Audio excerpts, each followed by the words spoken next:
Hello all, welcome to Read to Share. Today's story is called The Witch with an Itch, Dragon vs. Dinosaur. The littlest witch and the wizard, her twin, were both very stubborn and both liked to win. So when a red envelope plopped on the mat, in no time at all it had started a spat. "I want to open it, give it to me." The witch and the wizard just could not agree. They pulled and they tugged till the envelope tore, and the paper inside floated down to the floor. "Please come to my fancy dress party at 3. There's a prize for the best costume and cream cake for tea." "My costume," the witch said, "will beat all the rest." "No," cried the wizard, "mine will be best." The witch knew at once what she wanted to be, and she uttered a spell in a voice full of glee. "Hobble and bobble and bobbity bees, make me just look like a pretty princess." Her outfit was perfect. She wore a gold crown and a rosy pink shoes and a pale lilac gown. She whirled and she waltzed round in her dress. In no doubt her costume would bring her success. The wizard's wand started to quiver and glow as he chanted his spell in a voice deep and low. "Abracadabra and dabracadown, make me just look like a colourful clown." His green hair was curly, he had a red nose, and long purple shoes that curled up at the toes. He threw piles of glitter all over the place, and squirted blue goo in his poor sister's face. The witch, dripping in goo, was incensed at his cheek. She pointed her wand and then started to speak. "Hobble and bobble and flippity flap, make me the captain of a pirate ship." With eye patch and a parrot and a sharp silver hook, the witch was delighted with her pirate look. She made a dramatic piratic marauder, a captain of chaos, a rampant disorder. The wizard was speechless. What could he do now? He thought long and hard with a deep furrowed brow.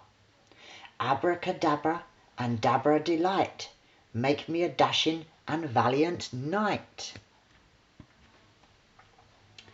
His helmet, his sword, his armour were shiny.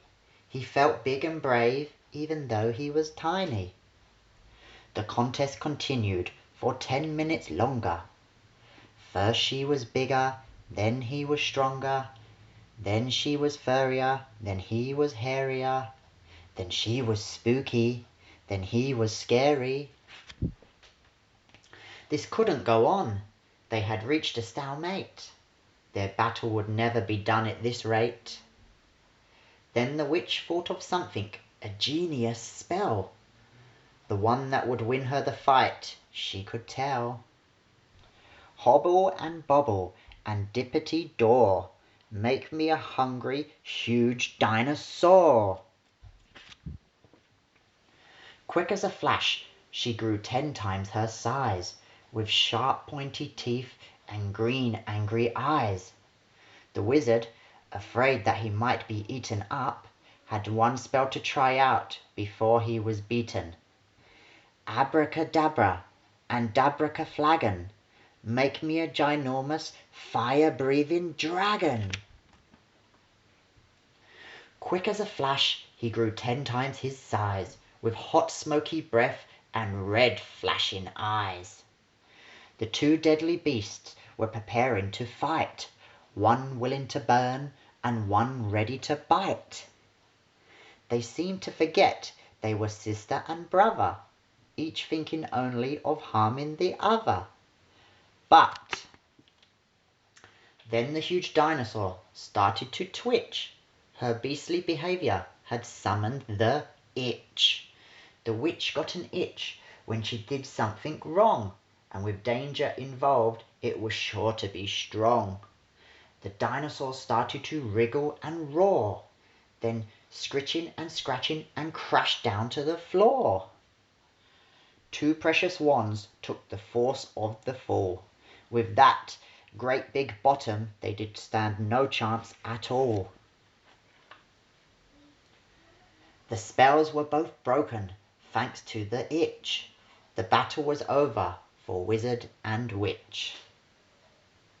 But look at our wands, cried the twins in despair. Our magic has gone. So now what will we wear? The party got started at 3 on the dot, with loads of great fancy dress costumes to spot.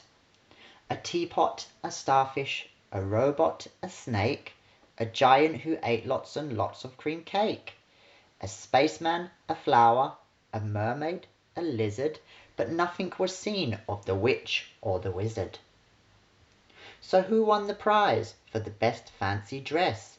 The fairy? The monkey? No, you'll never guess. The wizard and the witch won best costume of all, for the giant, who turned out to be 2 twins tall.